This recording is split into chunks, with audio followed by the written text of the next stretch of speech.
بسم اللہ الرحمن الرحیم۔ السلام علیکم۔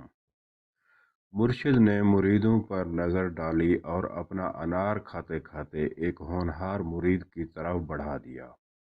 مرید نے انار ادب سے پکڑا، مگر وہ چاہتا تھا کہ مرشد انار سے مستفید ہوں، کیونکہ وہ بہت کم ہی کوئی چیز رغبت سے کھاتے تھے۔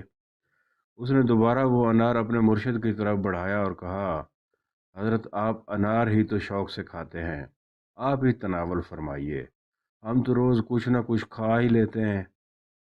مرشد نے وہ انار اس مرید سے لے کر دوسرے مرید کی طرف بڑھا دیا، جو بڑی حسرت اور رشک کے ساتھ اس انار کی جانب دیکھ رہا تھا۔ انار پکڑاتے ہوئے مرشد نے بڑی دھیمی آواز میں کہا، ہر شخص کا مقدر اسے مل کر ہی رہتا ہے۔ انار کھاتے کھاتے اس میں سے ایک دانہ نیچے گرا۔ اللہ کی رزق کی بے ادبی سمجھ کر پہلے مرید نے اس دانے کو نیچے سے اٹھایا اور کھا لیا۔ دانے کا اندر جانا تھا کہ اس مرید کے 14 طبق روشن ہو گئے۔ زمین اور آسمان کے حقائق کی گتھیاں کھلنا شروع ہو گئیں۔ اس نے گھبرا کر سارا انار کھا جانے والے ساتھی کی طرف دیکھا اور سوچا، ایک دانے نے میرا یہ حشر کر دیا ہے، جس نے سارا انار کھا لیا ہے اس کا کیا حال ہوگا؟ مرشد جو یہ ساری صورتحال دیکھ رہا تھا بولا، بیٹا، جو کچھ تھا اسی دانے میں تھا جو تو نے کھا لیا، باقی انار تو بس انار ہی تھا۔ اس نے گفتگو کو جاری رکھتے ہوئے کہا، دیکھو، اگر وہ اس دانے کو حقیر نہ جانتا اور اسے اللہ کی نعمت سمجھ کر تیری طرح لپک لیتا تو اپنی مراد کو پا لیتا۔ انسانوں کی اپنی اپنی قسمیں ہوتی ہیں، جس طرح فصلوں کی اپنی قسمیں ہوتی ہیں۔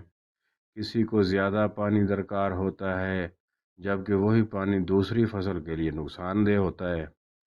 کسی کے دل و دماغ کی گتھی سلجھانے کو ایک جملہ بھی کافی ہوتا ہے، جبکہ دوسرے کے لیے 1 گھنٹے کا خطاب بھی بیکار و بے اثر ہوتا ہے۔ کسی کے لیے زمین پر کھڑے اونٹ پر ایک نظر ڈالنا اب اسے اپنے رب سے ملا دیتا ہے، اور کوئی شٹل میں خلاؤں میں گھوم پھر کے آ جاتا ہے، مگر جیسا خالی جاتا ہے ویسا ہی خالی آ جاتا ہے۔ کسی بات کو، کسی چیز کو حقیر مت جانو۔ ہو سکتا ہے جسے تم معمولی سمجھ کے، حقیر سمجھ کے اس کی طرف دیکھنا گوارا نہیں کرتے، وہی تمہارے لیے کامیابی کی سیڑھی ہو، وہی تیری ہدایت کا سامان ہو۔ یاد رکھو، بڑے سے بڑے تالے کی چابی چھوٹی ہی ہوتی ہے۔ اس کے ہجوم کو مت دیکھو، کام پر نظر رکھو۔ اور یہ دانہ کھانے والے کون تھے؟ حضرت بابا فرید الدین گنج شکر رحمۃ اللہ علیہ۔ پوسٹ کو سبسکرائب اور شیئر کریں، اچھی بات کی طرف بلانا بھی صدقہ جاریہ ہے۔